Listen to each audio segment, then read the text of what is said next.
Okay.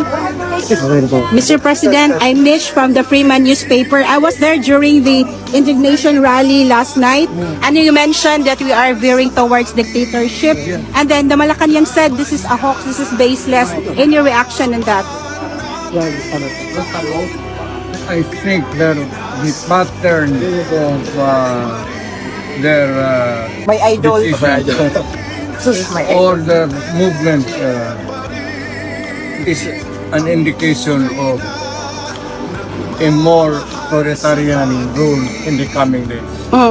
It could translate into dictatorship tapos wala ng eleksyon.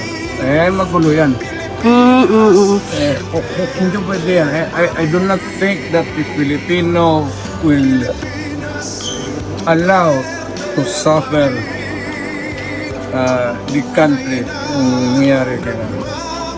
Okay. So, any message for the Cebuano community? Ay, mga taga Cebuano, lalabay ko nga rin, taga Ngariman ko, it's a place where I am most comfortable pag may ako sa Cebu.